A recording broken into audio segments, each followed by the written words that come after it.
Although a map is flat, the countryside itself isn't. In Britain, it's usually gently rolling, often quite hilly, sometimes even mountainous.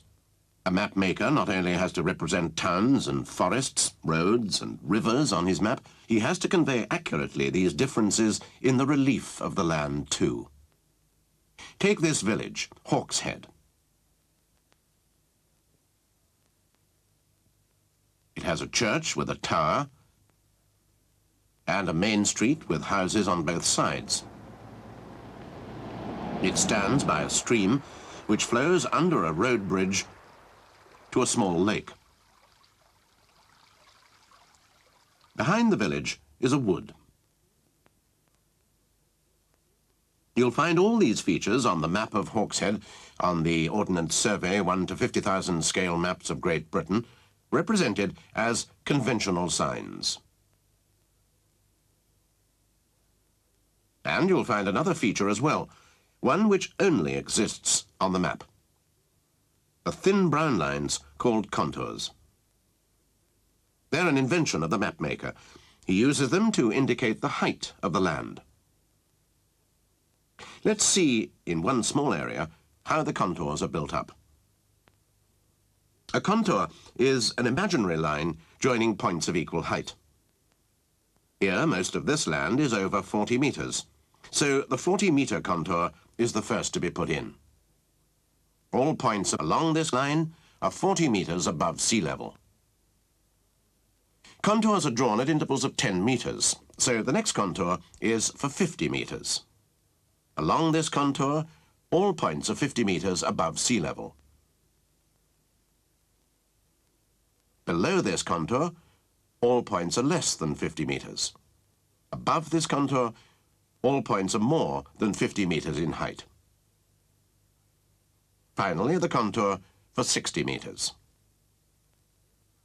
Notice how the contours tell us the shape of the land.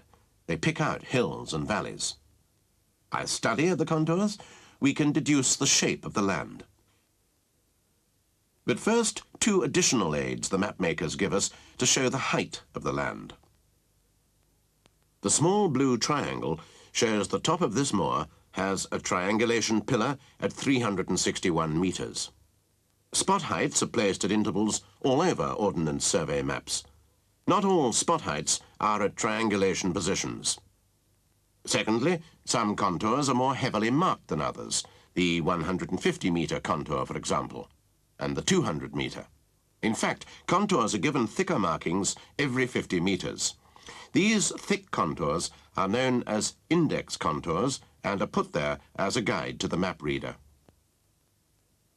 Let's start then with the 80-meter contour and build up Caton Moor.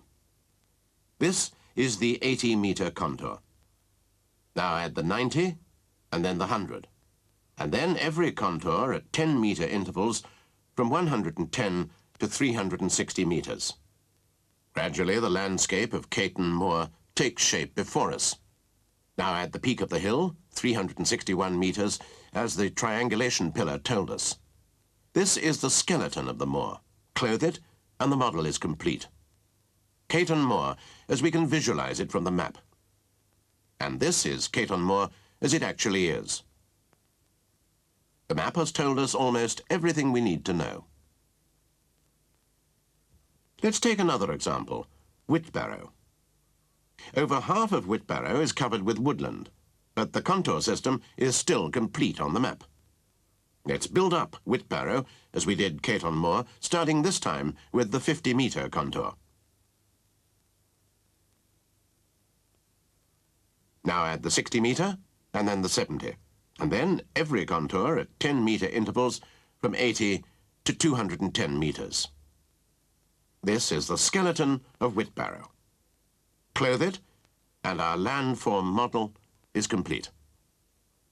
Finally, the spot height for the top of Whitbarrow, 215 meters. Now let's see Whitbarrow as it actually looks. Woodland blurs, but doesn't obscure the basic shape of the land. Again, the map has told us almost everything we need to know.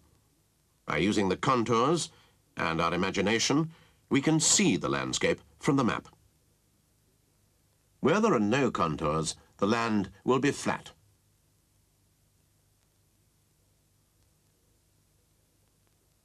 Where there are contours, but they're relatively few and widely spaced, the countryside will be rolling, gently hilly.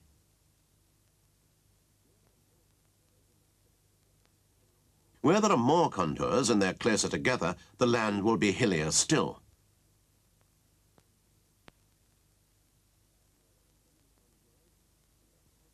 And where there are many contours and they're tightly packed together, the hills will be much steeper, even precipitous.